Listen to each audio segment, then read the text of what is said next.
ella dio a luz, ella lo envolvió en estas tiras de tela. Es muy hermoso, pero cuánta lástima nos da la tragedia de esto, la soledad de eso, en esa hora de todas las horas, cuando la mujer debió haber estado rodeada del cuidado más tierno, María estaba sola.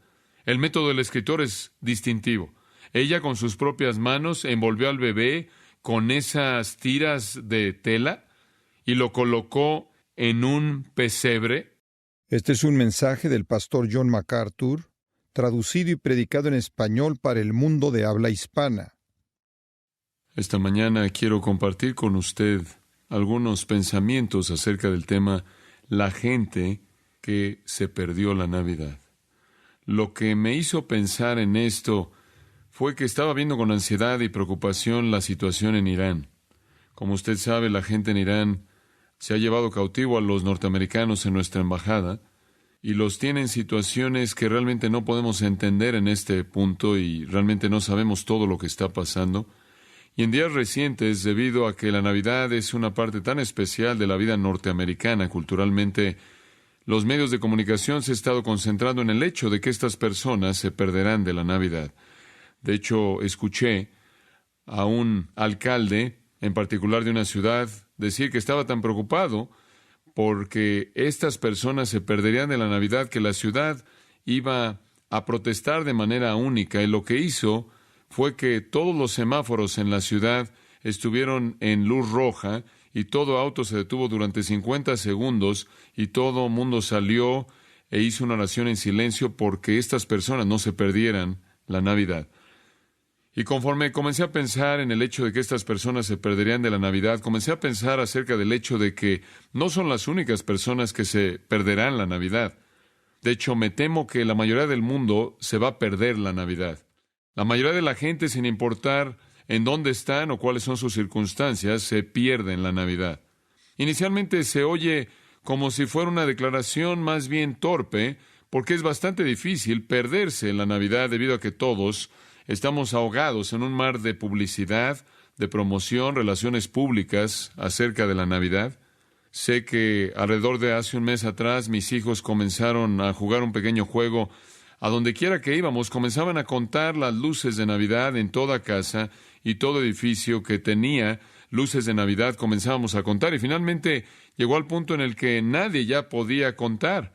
Y cuando Melinda deja de contar, todo el mundo tiene que dejar de contar porque el juego ya no es justo. Entonces, no hay duda del hecho de que sabemos que hay una celebración de Navidad. No estoy seguro de que sepamos en qué consiste realmente. Por lo menos pragmáticamente, parece como si estuviéramos ciegos y también sordos y mudos ante la realidad de la Navidad. Y a pesar de los medios de comunicación, a pesar de las relaciones públicas, a pesar de la publicidad y a pesar de todas esas cosas que atraen nuestra atención, me parece que la mayoría de la gente se perderá la Navidad, no solo los rehenes en Irán. Pero usted sabe, conforme pensé en esto, en cierta manera se debe al hecho de que hay tantas cosas que oscurecen la Navidad. Ahora, para aquellos de nosotros que conocemos, llamamos al Señor Jesucristo, la Navidad es una época para enfocarnos en su nacimiento, la gran realidad de la encarnación de que Dios se volvió hombre, el milagro tremendo, incomprensible de energía divina que trajo a Dios a la historia humana, y sabemos eso.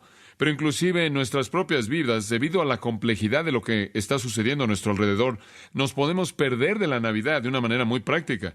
Creo, por ejemplo, que Satanás ha oscurecido casi todo buen concepto cristiano con tantas cosas innecesarias que se pierde la realidad.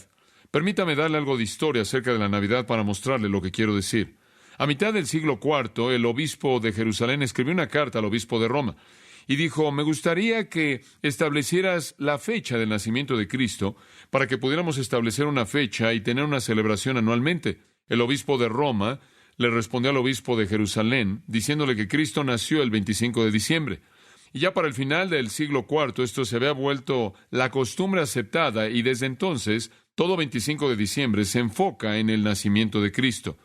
Ahora, los eruditos bíblicos saben que no hay evidencia en absoluto de que Cristo nació el 25 de diciembre.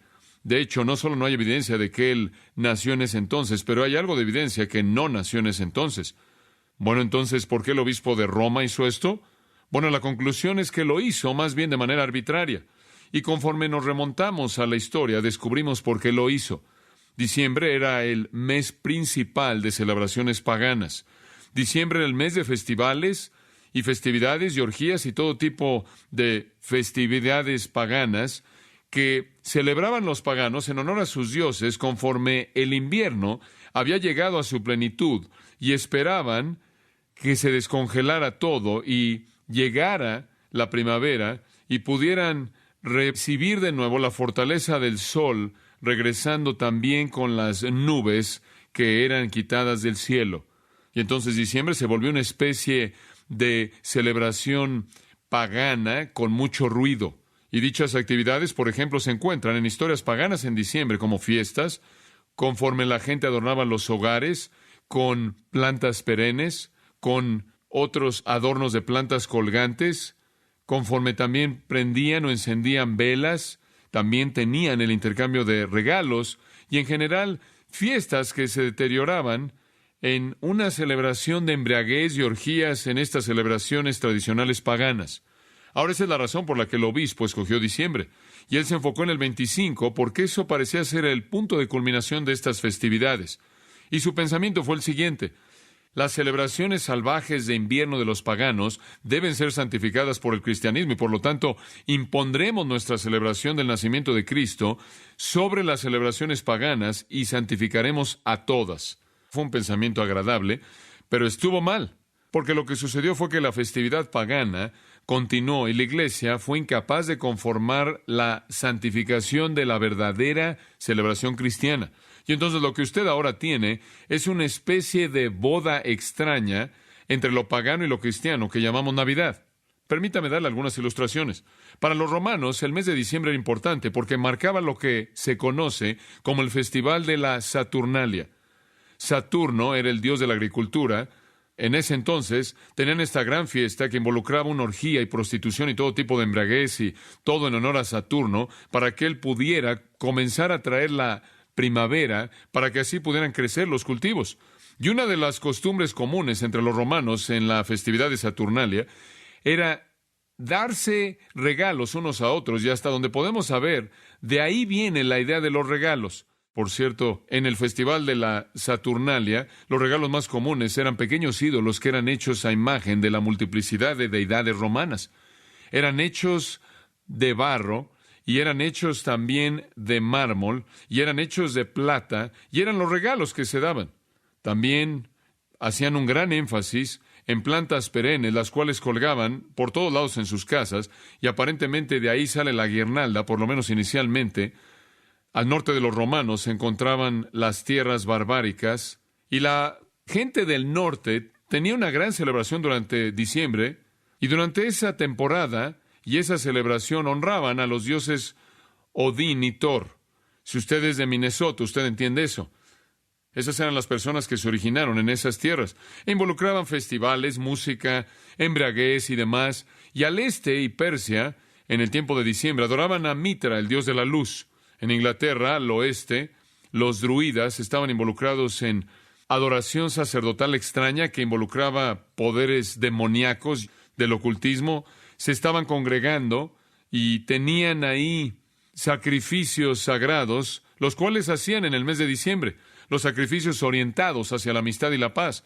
Y lo que los druidas hacían era lo siguiente: ellos salían marchando ahí del área donde crecían ciertos árboles, y lo que hacían es que eran guiados por sus sacerdotes en sus largas túnicas blancas, y ellos iban cantando ahí con ciertos cantos que repetían en su celebración, y los sacerdotes ascendían a los árboles con hoces doradas y cortaban ciertas plantas. Y después, cuando todas las plantas habían sido congregadas, se le repartían a la gente, se sacrificaban 2 bueyes blancos, y entonces esas plantas que habían cortado eran llevadas de regreso a los hogares y eran colgadas en los hogares, y cada vez que cualquier persona pasaba por abajo de esa planta, inmediatamente debía abrazar a cualquier persona que estuviera ahí. Era un esfuerzo por reconciliar a la gente, les gustara o no. Y ahí es de donde viene la tradición que tenemos de ciertas plantas que sigue esa misma idea. El drama de la cuna, que conocemos como la escena del pesebre, fue popularizada por San Francisco en el siglo XIII. 300 años más tarde, Lutero retomó la idea del árbol de Navidad y trajo un árbol a su casa y le colocó velas para simbolizar las estrellas que estaban brillando y el cielo que estaba sobre el bosque. Los árboles y las cosas que se cuelgan de los árboles habían sido parte de los festivales de los paganos durante siglos. Holanda entró en la escena al darnos a su santo favorito, San Nicolás.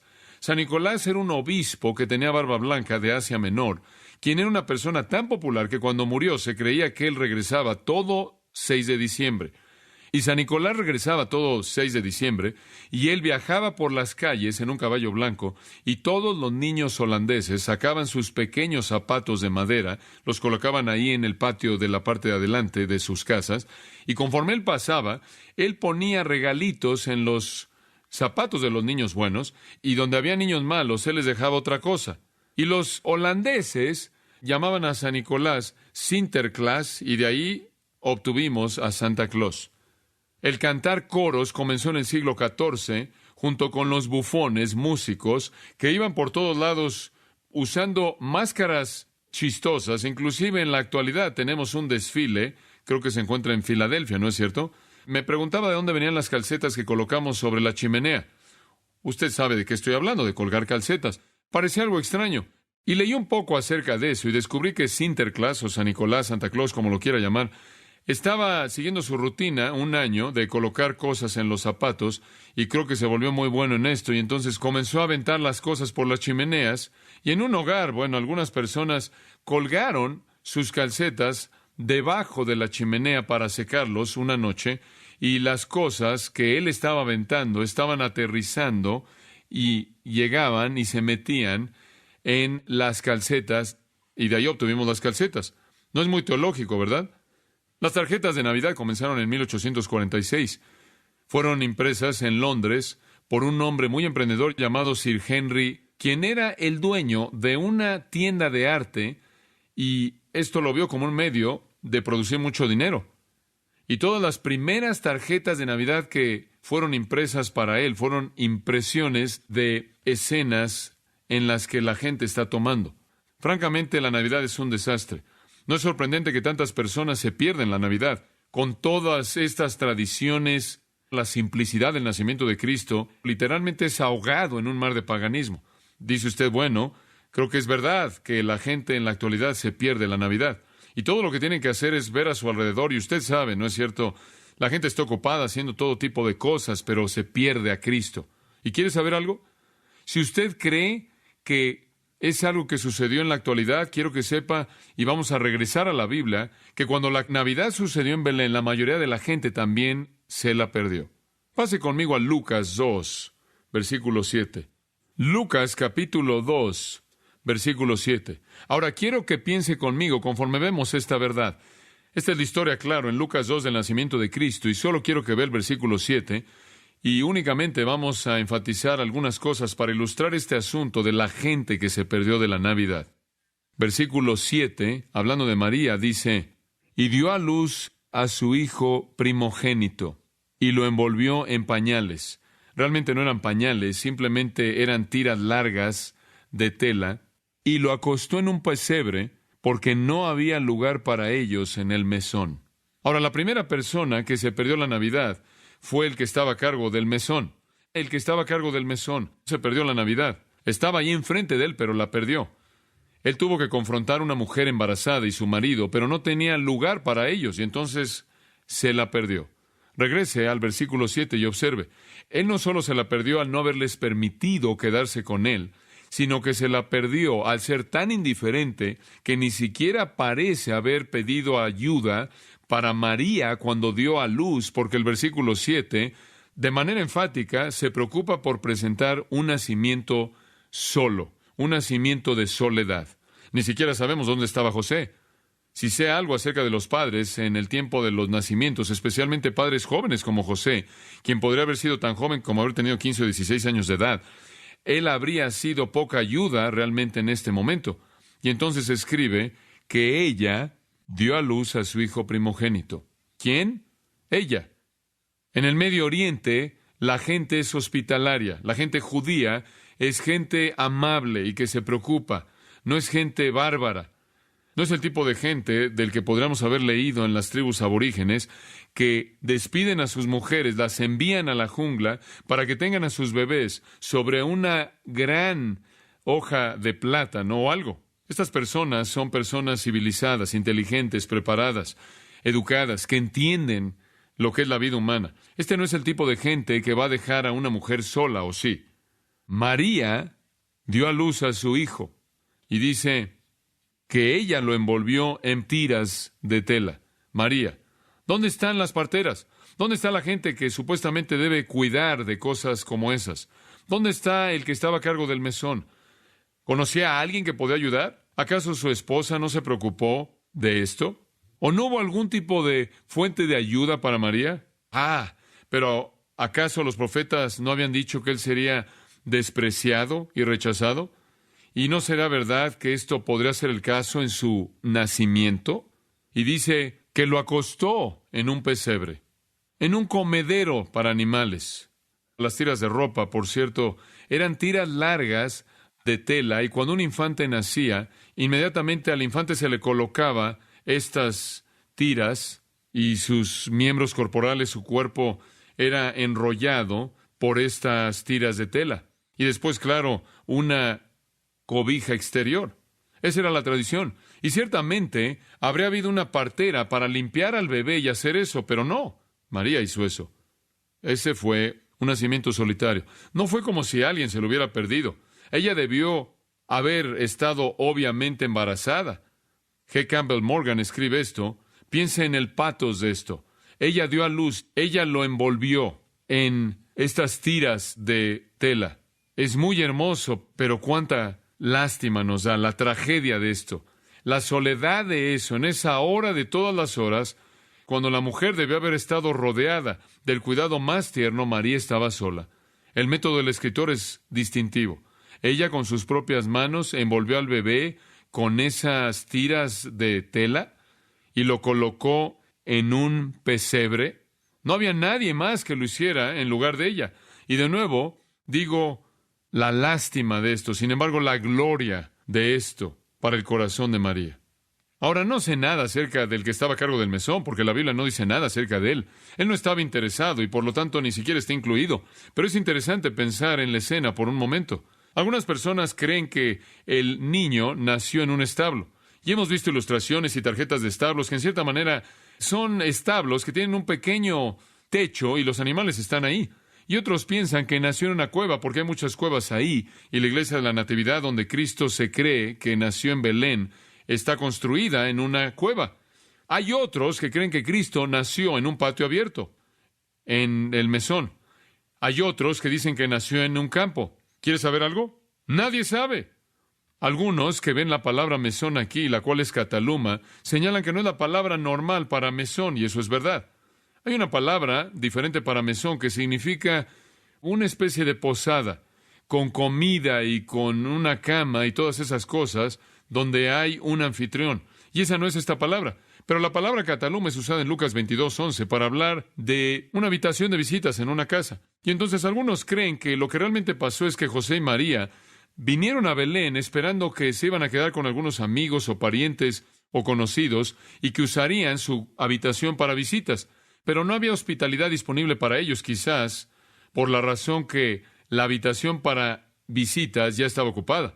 Y entonces quizás ellos contaban con algunos amigos cuya habitación para visitas estaba ocupada. Quizás fue que la posada no tenía ya habitaciones. Algunos comentaristas inclusive van más allá de eso y dicen que la palabra cataluma se usaba primordialmente para hablar de un lugar que estaba construido afuera de las puertas, en el cual la gente simplemente podía acudir para encontrar refugio. Simplemente era una pared y en la parte de arriba usted llevaba a sus animales ahí para tener algo de refugio en el frío de la noche y nadie cuidaba de usted y no había agua ahí y no había nada. Pero la gente los colocaba en su propiedad para ayudar a aquellos que iban viajando. Realmente no sabemos. Fuera el dueño del mesón, fuera un amigo, fuera simplemente un hombre cuya propiedad era uno de estos pequeños lugares donde encontrar refugio, o fuera un campo abierto, fuera un patio, realmente es imposible saberlo. Pero fuera cual fuera la hospitalidad que pudieron haber buscado, o la hospitalidad que esperaban, no les estaba disponible.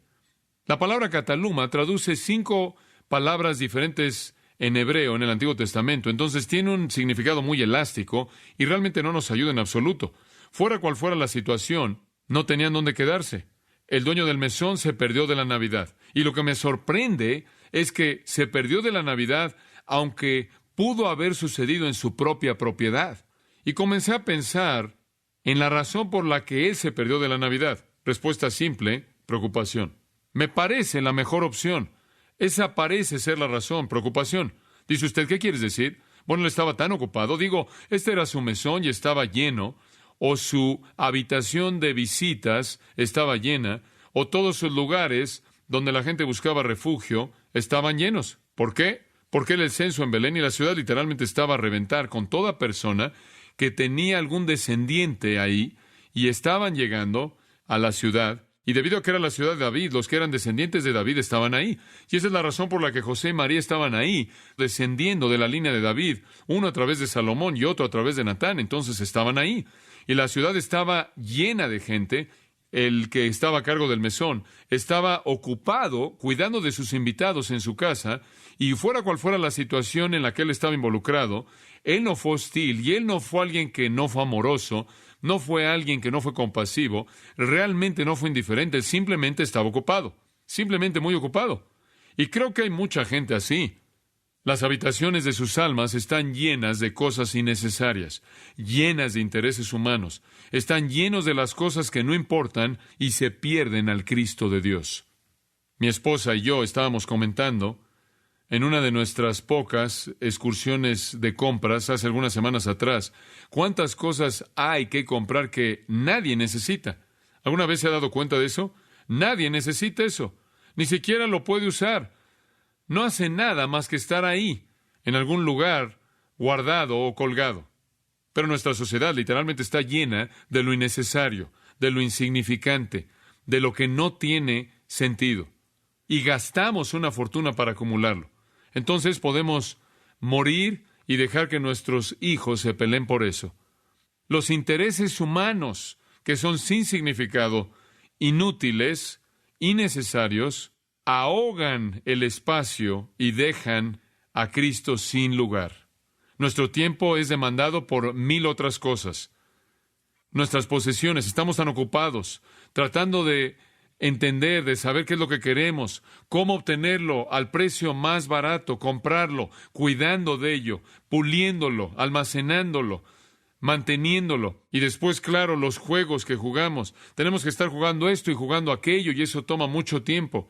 Y después todos nuestros placeres, y todas nuestras pasiones, y todas nuestras fiestas, y nuestra preocupación, y todos nuestros regalos, y todo no sirve para nada. Y nos perdemos a Cristo, ahogado por un mundo tiránico que determina lo que nosotros debemos pensar y lo que debemos hacer y lo que debemos comprar. Y marchamos por todos lados con anillos en nuestras narices, siendo jalados a esos lugares que son inútiles. Y creo que nunca veo esto de manera más obvia como lo veo en Navidad. Tanto malentendido del significado de esta temporada. Y tengo que admitir esto. Fue una preocupación ignorante por parte del que estaba a cargo del mesón. Él no sabía.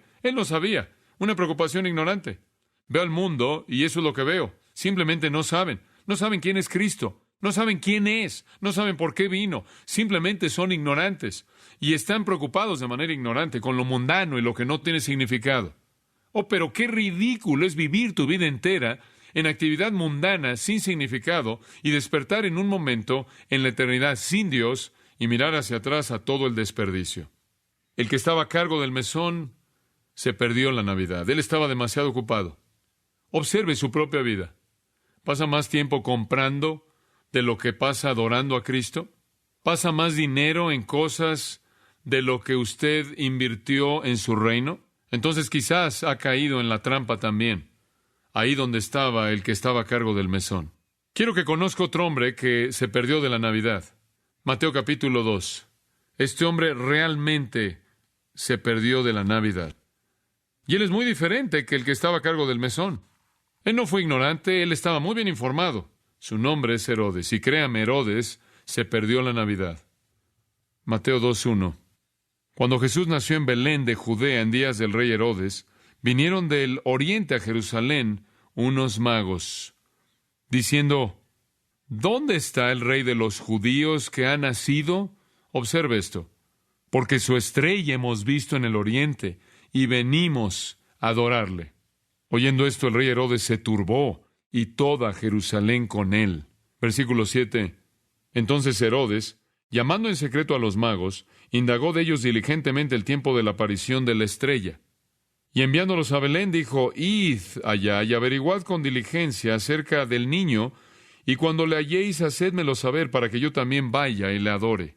Ahora Herodes pretendió querer adorar a Jesucristo, pero él tenía un temor tremendo porque alguien que había nacido era llamado rey de los judíos. Y dice ahí en el versículo 3, el rey Herodes. Él era el rey y él sabía que había nacido un rey y tenía miedo.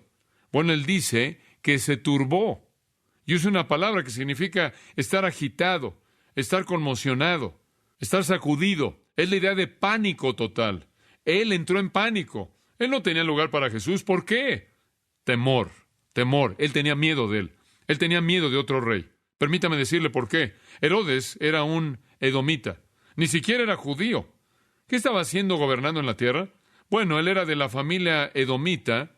Él estaba siguiendo a su padre Antípater, quien había quedado bien con Roma, haciéndole algunos favores, y Herodes continuó haciendo eso, y mientras que Roma estaba ocupando Palestina, Herodes hizo todo lo que pudo por ganarse el favor de Roma.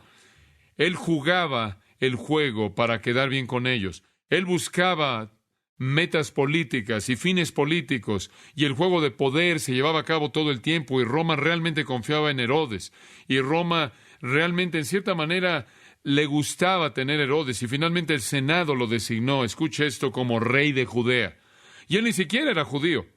Ahora, cuando él oyó que había nacido alguien llamado rey de los judíos, no es sorprendente que entró en pánico, porque él era un loco político, porque él buscaba la gloria y la grandeza y un lugar de realeza, y él se sintió inmediatamente amenazado, aunque este era un bebé y él era un hombre ya de edad. El rumor de otro rey hizo que Herodes entrara en pánico, y era un hombre vil. Mientras que él fue un gobernante joven en Galilea bajo su padre, él había destruido de manera rápida y eficaz a todas las guerrillas que estaban tratando de pelear contra él. Él era muy eficiente en recolectar impuestos romanos, y él había recolectado impuestos de la gente. Él había asesinado a todos los asmoneos, y por cierto, eran los hijos de los macabeos que habían guiado la gran revolución en contra del poder griego, y él quería asegurarse de que no lo volvieran a hacer, y entonces los mató. Él tuvo 10 esposas, se lo puede imaginar, y 12 hijos. Su esposa más prominente fue Mariamne, y un hermano Aristóbulo, quien era el sumo sacerdote, y él tenía miedo de Aristóbulo, y por eso lo asesinó. Un día que hacía mucho calor, él quería ir a nadar con él, y se metió a nadar, y varios hombres se metieron a nadar y lo ahogaron. Y después él tuvo un funeral y se quedó ahí, y lloraba como si hubiera sido un accidente, y él después mató a su esposa. Él también asesinó a su mamá. Él tenía miedo de sus 2 hijos, tenía miedo de que le quitaran el trono, y por ello asesinó a ambos.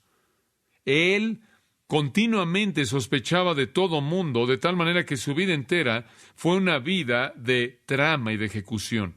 Y después, el tiro de gracia de su vida fue que cuando él estaba a punto de morir, él descendió a Jericó para pasar sus últimas horas, y él mandó a todos aquellos que estaban bajo él que atraparan a todos los ciudadanos distinguidos de la ciudad, a cada uno de ellos, que eran importantes. Y todos fueron por ellos, los atraparon, los encarcelaron, y él dijo: en el momento en el que yo muera, mátenlos a todos, porque estas personas no van a morir cuando yo muera, y quiero que estén llorando, aunque sea por alguien más. Él era un hombre miserable. Ahora, cuando él oyó que un niño había nacido, que debía ser el rey de los judíos, versículo 16 del capítulo 2, dice que los magos, claro que no regresaron, y le dijeron, y él, cuando se vio burlado por los magos, se enojó mucho, y mandó matar a todos los niños menores de 2 años que había en Belén y en todos sus alrededores. Y 2 años significa cualquier niño a partir del primer mes que usted entra al segundo año hasta llegar a la plenitud del segundo año. Y entonces fueron matados todos estos niños para tratar de matar al niño. Como usted sabe, Dios ya había advertido a José y María y se habían llevado a Jesús y habían huido a Egipto. ¿Por qué Herodes se perdió la Navidad? Temor. Temor envidioso. Dice usted, bueno, seguro que ya no quedan Herodes. Seguro que ya no hay gente que mata a gente. Oh, por todo el mundo, créame, hay gente. Y creo que nos estamos dando cuenta más y más de esto. El hombre es depravado. Siempre habrán Herodes en toda sociedad. Pero creo que hay una lección más grande para la masa de humanidad que tan solo ver este Herodes. Porque hay muchas personas que se pierden la Navidad por el mismo tipo de temor elemental que Herodes tuvo. El temor de Herodes fue que alguien más tomara su trono. Ese era su temor. Y quiero afirmarle que hay muchas personas así. Herodes no iba a permitir que este pequeño niño interfiriera con su carrera, con su posición, con su poder, con su ambición, con sus planes y con su estilo de vida. Él no iba a permitir que alguien más fuera el rey. Y creo que hemos visto mucho de eso, como cualquier otra razón por la cual alguien rechaza a Cristo. O hay personas que quieren a Jesús como un recurso cuando se metan en problemas. Hay personas que quieren a Jesús como una especie de amigo espiritual amable. Hay personas que inclusive quieren a Jesús como alguien que los mantenga fuera del infierno, pero no están interesados en coronarlo como Señor. Y esa es la razón por la que la Biblia dice que cuando usted confiesa a Jesús como Señor, usted es salvo. Esa es la base de esto. Hay gente que quiere añadir a Jesús a su propio estilo de vida y a su propia carrera, y a su propia posición, y a su propio poder y prestigio y lo que sea, aquello para lo que viven. Ellos tienen una envidia temerosa de perder su propia determinación personal, tienen miedo de ceder o rendir sus propios planes, tienen miedo de sus propias prioridades, de sus propios valores, de su propia moral. No quieren venir a Cristo porque va a cambiar su vida, porque va a demandar que su vida se someta a Él. Y eso significa que tienen que alterar la manera en la que viven y piensan y hablan y actúan. Quieren estar a cargo. Quieren ser el propio Herodes de su propio reino. Ellos realmente quieren mantenerse en el poder de su propio reino. El mundo está lleno de Herodes que claman, no queremos que este hombre reine sobre nosotros. Y hoy eso es verdad. La gente tiene su propio reino y quiere estar a cargo de su propia vida, su propia carrera, su propia fama, su propia vida sexual, su propia vida disipada de drogas y de bebida, su propia vida de satisfacción personal, de su ego, y el mundo de los medios masivos de comunicación continúa diciéndoles, hazlo, vive tu vida, haz lo que quieras, sé tú el amo de tu destino, determina tú hacia dónde vas, sé tú el hombre que está a cargo de tu vida, sé tú la mujer que está a cargo de su vida. Y tenemos un mundo de reyes que no quieren doblar la rodilla ante Jesucristo y por ello se pierden la Navidad, así como Herodes se perdió de la Navidad, aunque probablemente no matarían a bebés. Pero su razón es la misma, temor envidioso. ¿Qué hay acerca de usted? ¿Le ha dicho no a Jesucristo en su vida porque tiene miedo que le diga qué hacer? ¿Porque quiere usted ser el Señor de su vida? ¿El amo de su destino? ¿El rey de su propio reino insignificante? Eso es trágico.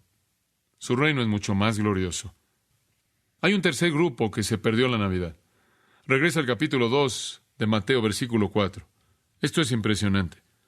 Herodes oyó de los magos que este niño iba a nacer y, hombre, él quería descubrir inmediatamente dónde estaba para poder matar al niño.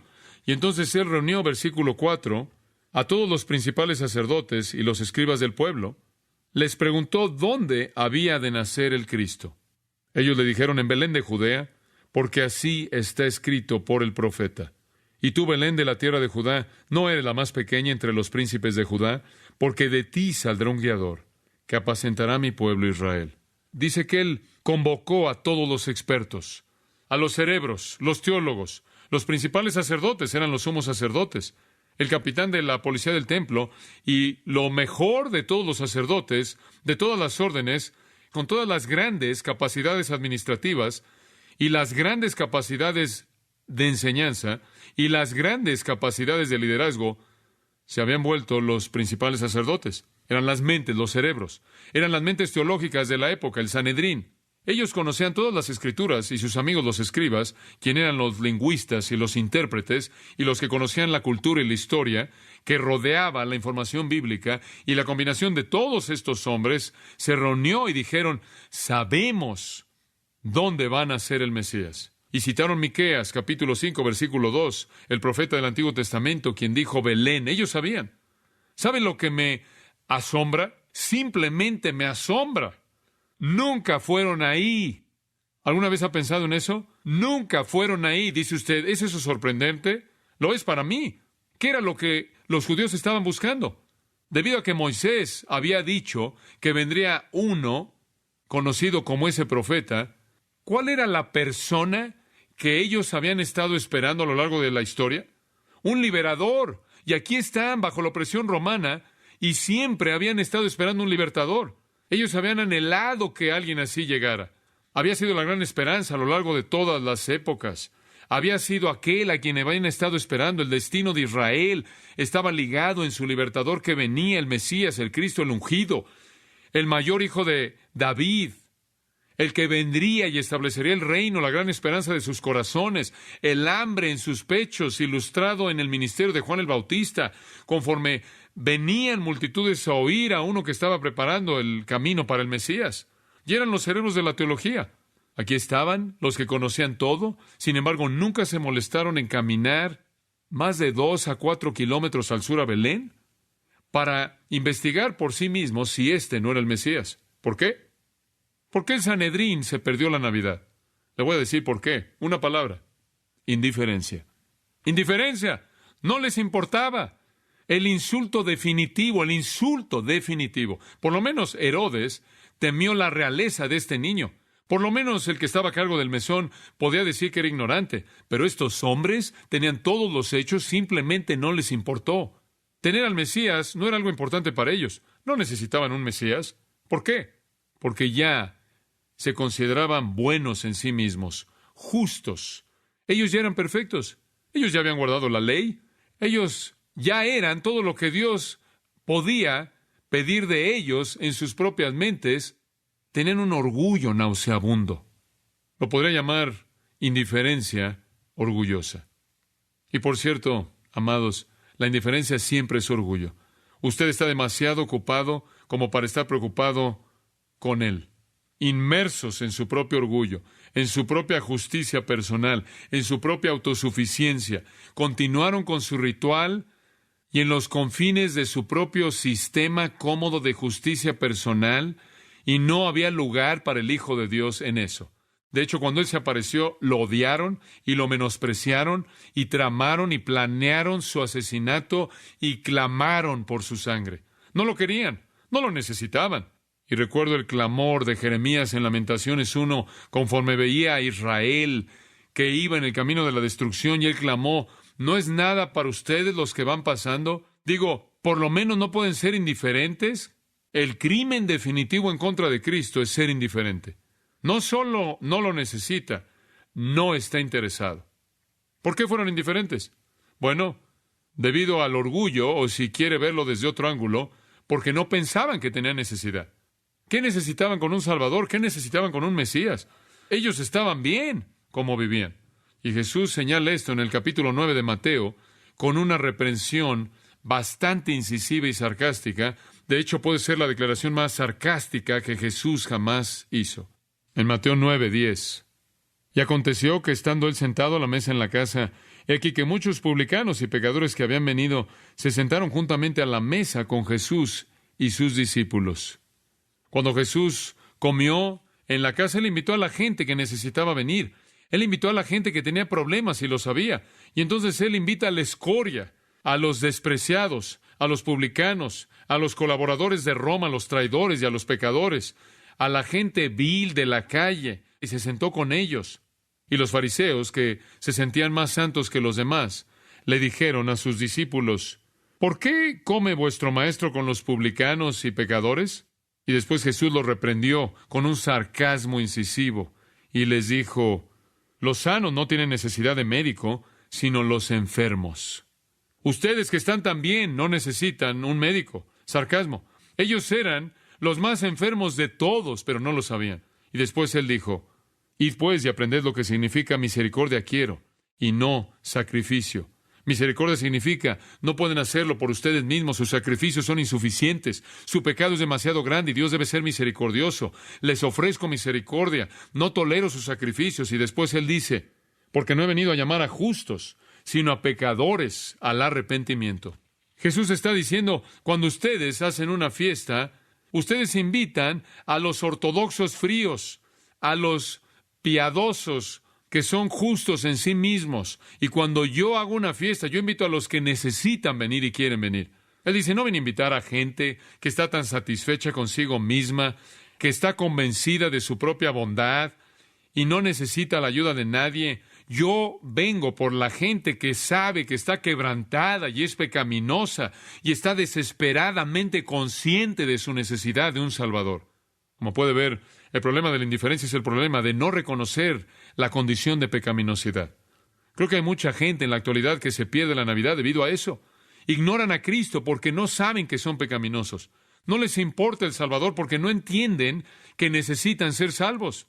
No entienden que la paga del pecado es muerte, que el pecado lleva a la gente a las profundidades del infierno eterno.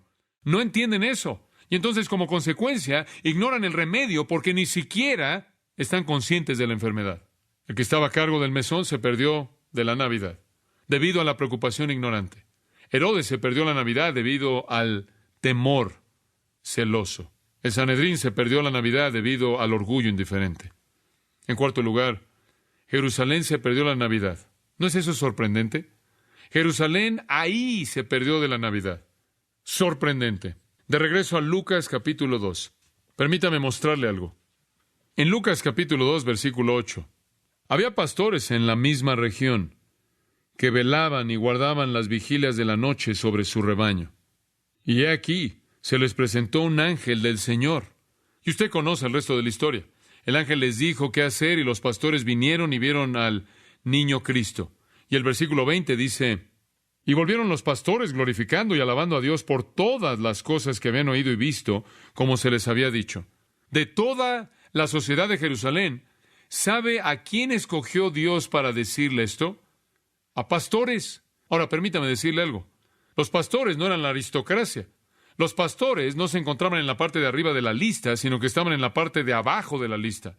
¿Sabe usted que los pastores realmente eran un grupo menospreciado porque no podían mantener todos los lavamientos ceremoniales y no podían desempeñar todas las actividades ceremoniales y todos los festivales y fiestas y todas esas cosas debido a su ocupación, porque estaban demasiado ocupados cuidando de ovejas todo el tiempo? Y hay algo de evidencia histórica de una naturaleza bastante interesante de que las ovejas eran guardadas para ser usadas en el templo como corderos sacrificiales y se mantenían ahí en los montes de Belén. Simplemente pudo haber sido que los pastores que estaban en los montes de Belén estaban cuidando de las ovejas que algún día serán usadas como sacrificios en el templo. Qué apropiado habría sido que eso fuera verdad, si es verdad, que los pastores que cuidaban de los corderos sacrificiales fueron los primeros en saber del que nació como el cordero definitivo. Estos despreciados fueron los que supieron y vinieron. Nadie más vino. ¿Sabía usted eso? Y si usted lee más adelante en la narración de Lucas, no oye mucho más allá de los pastores. Por ejemplo, en el versículo 25 del capítulo 2. Y aquí había en Jerusalén un hombre llamado Simeón. Había un hombre en Jerusalén llamado Simeón. Y después sigue contando cómo Simeón esperaba la consolación de Israel. Simeón era justo y Simeón era devoto y Simeón quería ver al Mesías. Y Simeón vio al Mesías y glorificó a Dios y dijo, ahora estoy listo para morir. Allá había un hombre de Dios. ¿Es todo? No, también hubo una mujer. Ana, versículo 36, una viuda y vio al Mesías. Y después al final del versículo 38, ella habló de él a todos los que esperaban la redención en Jerusalén. Ana les habló a unos cuantos más. Pero lo triste, escuche, es que la gente, la masa de Jerusalén se perdió la Navidad. Totalmente. Sucedió a unos 3 kilómetros de distancia. Era el cumplimiento de todos sus sueños y todas sus esperanzas. Fue ese gran acontecimiento que iba a cambiar el destino del mundo, pero se lo perdieron. ¿Por qué se lo perdieron? ¿Por qué Jerusalén se lo perdió? Le voy a decir por qué. Religión. Religión. Eran muy religiosos. Estaban tan ocupados con su religión, estaban tan involucrados en su ritual, que se perdieron la realidad. O tenían unas cuantas fiestas, y todos sus festivales, y todas sus ceremonias, y todos sus lavamientos, y todas sus reglas, y normas, y leyes, y multitud de cosas que habían crecido en torno a su sistema religioso, que ni siquiera eran bíblicas en absoluto, todo tipo de reglas que tenían que guardar. Y en medio de toda su religión nunca entendieron el mensaje. De hecho, cuando Jesús le dijo a sus discípulos en Mateo 16, ¿quién dicen los hombres que soy yo? Su respuesta fue, algunos dicen que tú eres Elías, otros dicen que eres Jeremías, y algunos dicen que eres uno de los profetas. Y todos estaban mal. Nunca entendieron el mensaje. Ellos gritaron, no queremos que este hombre reine sobre nosotros. Desháganse de él. Se perdieron a Jesús. ¿Por qué? Religión. Estaban ocupados adorando al Dios correcto de la manera incorrecta. Tenían al Dios de las Escrituras, pero habían torcido todo y por lo tanto no entendieron. Oh, escuche, la religión lo va a condenar más rápido que cualquier otra cosa. La religión falsa. O si es la religión verdadera, de la manera equivocada. Porque la religión le da un lugar en donde esconderse y lo hace pensar que usted es espiritual. Pienso en tantas personas que vienen a Grace Church y los bautizamos y el testimonio que dan es semana tras semana cuando hacemos esto. Yo estaba en la Iglesia Católica Romana por años y años y años, pero nunca había conocido a Jesucristo hasta que tal y tal me habló acerca de Jesucristo y le entregué mi vida a Él. Escuche, usted podría estar perdido en cualquier sistema y nunca conocer a Cristo. Hay personas que vienen y dicen, vengo de tal y tal iglesia y tal trasfondo. Nunca conocí a Cristo. Mormones, testigos de Jehová, ciencia cristiana y más y más y más, todas las sectas y no conocen a Cristo. Hablan acerca de Dios, el Dios de la Biblia. Hablan acerca de las Escrituras. Se pierden la Navidad. En medio de su religión están perdidos. Como puede ver, Jesús no encajó en su sistema. La manera en la que ellos lo habían bosquejado. Y después del Sermón del Monte, ellos sabían que Él no había diseñado el sistema religioso que ellos tenían, porque Él hizo un lado su sistema entero. Como puede ver, algunas personas ya están tan seguros en su religión que no escuchan. ¿Alguna vez ha tratado usted de alcanzar a alguien así? ¿Alguna vez ha tratado de hablarle a alguien que está inmerso en una religión? Es difícil, especialmente si tiene algo que ver con la Biblia, porque piensan que tienen el sistema correcto. La religión condena a la gente al infierno. El disfraz definitivo de Satanás, definitivo, es disfrazarse como ángel de ¿qué? De luz. Y entonces Jerusalén se perdió la Navidad, mientras que eran religiosos. En quinto lugar, los romanos se perdieron la Navidad, los romanos. Bueno, dice usted, ¿los romanos? ¿Qué quieres decir? Escuche, todo esto se llevó a cabo en el contexto de la escena romana. Lucas nos da eso. Mateo establece la escena en torno a Herodes, el rey de los judíos. Lucas establece la escena en torno a César Augusto, porque Lucas es un gentil. Y en Lucas 2:1, aconteció en aquellos días que se promulgó un edicto de parte de Augusto César, que todo el mundo fuese empadronado. Este primer censo se hizo siendo Cirenio gobernador de Siria. Y cuando ese decreto salió, echó a andar los acontecimientos que hicieron que Cristo naciera en Belén. En otras palabras, la profecía de Miqueas realmente fue puesta en marcha por un emperador gentil, un César. ¿Quién fue Augusto César? Es fascinante entrar al trasfondo de este hombre. Su nombre es Octaviano. ¿Alguna vez ha oído ese nombre? Él es el bisnieto de Julio César. Él fue emperador romano desde el 27 a.C. al 14 después de Cristo. Él fue básicamente un buen hombre. Él trajo la Pax Romana. Él tuvo muchas reformas, él hizo muchas cosas para mantener la paz en el Imperio Romano. Él logró muchas cosas. Octaviano, cuando él descubrió Julio César, usted sabe, fue asesinado. Y cuando fue leído el testamento, y el testamento dejaba toda su herencia y el trono a Octaviano, quien era un bisnieto, César le dio la vuelta a todos los demás y se lo dejó a Octaviano. Octaviano, de manera inmediata, cambió su nombre a Caius Julio César, y esa es la razón por la que era llamado César. El Augusto significa el reverenciado, el majestuoso. Ese simplemente es un título. Entonces, este hombre gobernó durante este tiempo como el César romano. Él era el que hizo el decreto. Los soldados romanos se aseguraban que la gente lo hiciera. Registraban a la gente, tomaban el censo. A lo largo de la vida de Cristo, los romanos están en la escena en todo momento. En la muerte de Cristo, Él aparece ante Pilato. Él es ejecutado por los romanos. Los romanos mienten acerca de su resurrección, fabricando una historia para no enfrentar la realidad que Él resucitó de los muertos. Los romanos están entretejidos en todo el registro bíblico, pero todos se perdieron la Navidad. ¿Y sabe por qué? Idolatría. Tenían sus propios dioses. Cristo no encajaba. Y hay personas en el mundo que son también como ellos. Los budistas se pierden la Navidad. Están adorando al Dios equivocado. Oh, Jerusalén adoraba al Dios correcto, pero de la manera correcta, y se perdió la Navidad. Y usted puede ser un protestante y puede estar en una iglesia y perderse la Navidad.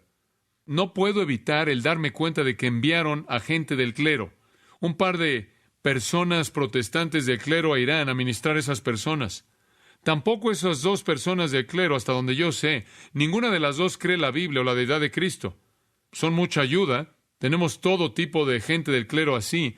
No sé si usted leyó la basura en la revista de Newsweek esta semana, que hablaba de la búsqueda del Jesús histórico, simplemente propagando todas las mentiras que han venido de la crítica más elevada, de que usted no puede creer la Biblia y Jesús realmente no es Dios y demás y demás. Pero tenemos eso. Tenemos la religión que no tiene la realidad, pero por otro lado, como los romanos, también tenemos idolatría. Y algunas personas simplemente son paganos y se pierden la Navidad, no solo porque adoran a Buda o algo más, sino porque tienen sus propios dioses. Por cierto, Octaviano adoptó el título de Pontífice Máximo, lo cual significa el más alto sacerdote. Él deificó a Julio César con templos y se deificó a sí mismo al construir templos para sí mismo. Los romanos lo adoraban, multitudes de dioses, y el pináculo fue la adoración del emperador. Entonces, en todo esto había idolatría, simplemente una idolatría vulgar. Y como lo acabo de mencionar, en su fiesta de Saturnalia, ellos regalaban pequeños regalos de ídolos. Y en medio de su idolatría pagana, se perdieron todo. Usted sabe, yo creo que lo tenemos en la actualidad de nuestro mundo. O no creo que la gente adora los ídolos como adoraban en ese entonces, pero creo que tenemos nuestros ídolos y nuestros dioses. Algunas personas adoran el dinero. Algunas personas adoran el sexo. Algunas personas adoran carros, materialismo, barcos, poder, casas, lo que sea, prestigio, popularidad, fama. Y esos son los dioses paganos. Esos son los ídolos del siglo XX. Y si eso es lo que usted está adorando, usted va a perderse de la Navidad. Puede recibir algunos regalos y comer una gran cena y ver un árbol, pero se la va a perder. Y usted no va a ser diferente en nada de las personas que celebraban la Saturnalia, quienes estaban ahí celebrando en embriaguez y en orgías. Nunca, ni siquiera, entendieron el punto de la Navidad. Tantas personas, amados, se pierden la Navidad debido a dioses falsos. Otros, porque adoran al Dios verdadero, supuestamente, de la manera equivocada. Otros, debido a una escalofriante indiferencia orgullosa. Otros, debido a una preocupación ridícula con cosas que ni siquiera importan. Finalmente, y quizás este es el más triste de todos, Nazaret se perdió en la Navidad. Dice en Mateo 2:23 que después de que Herodes había muerto José y María, tomaron al bebé Jesús, al niño Jesús, y regresaron a Nazaret. Y en Lucas capítulo 2, versículo 39 dice, después de haber cumplido con todo lo prescrito en la ley del Señor, volvieron a Galilea, a su ciudad de Nazaret. Y el niño crecía y se fortalecía, y se llenaba de sabiduría, y la gracia de Dios era sobre él. Y ese versículo está diciendo, cuando él regresó a Nazaret, él no era como ningún otro niño en Nazaret, él era diferente. La gracia de Dios estaba sobre él de una manera maravillosa, increíble. El niño creció en sabiduría y en estatura. Este fue un niño sorprendente como ningún otro niño que jamás había vivido. Y ahí hay una ilustración que sigue de manera inmediata a la naturaleza sorprendente de ese niño cuando él fue a la Pascua a los 12 años de edad y dijo que tenía que estar ocupado en los negocios de su padre, confundiendo a los doctores de teología. Ningún niño había como él. Y él había pasado 30 años de su vida en Nazaret y lo perdieron. Ellos se lo perdieron. No había lugar para él. Nataniel expresó la actitud acerca de Nazaret. ¿De Nazaret puede salir algo bueno? Nazaret era una ciudad cruda, vulgar, y la gente era violenta y tenía una mala reputación. Y 30 años, y solo es una villa. Y 30 años Jesús en ese lugar. En el 4º capítulo de Lucas se lleva a cabo una tragedia. Finalmente Jesús se da cuenta de que es momento de decirle a los nazarenos quién es. Y en el versículo 16, vino a Nazaret donde se había criado, y en el día de reposo entró en la sinagoga conforme a su costumbre, y se levantó a leer. Y se le dio el libro del profeta Isaías, y habiendo abierto el libro, halló el lugar donde estaba escrito: El Espíritu del Señor está sobre mí, por cuanto me he ungido para dar buenas nuevas a los pobres. Me he enviado a sanar a los quebrantados de corazón, a pregonar libertad a los cautivos y vista a los ciegos, a poner en libertad a los oprimidos, a predicar el año agradable del Señor. Y enrollando el libro, lo dio al ministro y se sentó. Y los ojos de todos en la sinagoga estaban fijos en él. Y comenzó a decirles: Hoy se ha cumplido esta escritura delante de vosotros. Él dijo: Yo soy el Mesías. Ellos sabían que esa era una escritura mesiánica de Isaías. Él dijo: Yo soy el cumplimiento de Isaías 61. ¿Y cuál fue su reacción? Y todos daban buen testimonio de él y estaban maravillados de las palabras de gracia que salían de su boca. Y decían: ¿No es este el hijo de José? Y versículo 24, él dijo: De cierto os digo que ningún profeta es acepto en su propia tierra. ¿Sabe usted por qué Nazaret se perdió la Navidad? Por la familiaridad. La familiaridad. Lo conocían también que él no era especial. Esto es algo mortal. Y cuando yo me encuentro a alguien que no es cristiano y les pregunto si han sabido de Cristo y dicen: No, sí, yo fui criado en eso, pero no soy cristiano. Un temor cautiva mi corazón porque la familiaridad estrangula la convicción. Usted lo ha oído tantas veces, tantas historias de Navidad, tantas Navidades, tantos sermones, tantas lecciones bíblicas. La familiaridad da lugar al menosprecio. Y entonces en Marcos 6:6 vemos la palabra trágica, más bien reflexiva, y él se maravillaba debido a su incredulidad, y él iba por sus ciudades enseñando. Él se maravillaba ante la incredulidad de Nazaret. Y por cierto, amados, en Mateo 13:58, él dice que no hizo muchas obras maravillosas ahí debido a su incredulidad. ¿Sabe lo que pasó en Lucas capítulo 4 al final del capítulo? Cuando Jesús terminó su mensaje en la sinagoga, dice que lo echaron fuera de la ciudad y le llevaron hasta la cumbre del monte sobre el cual estaba edificada la ciudad de ellos para despeñarle, para aplastarlo, para matarlo, por blasfemar.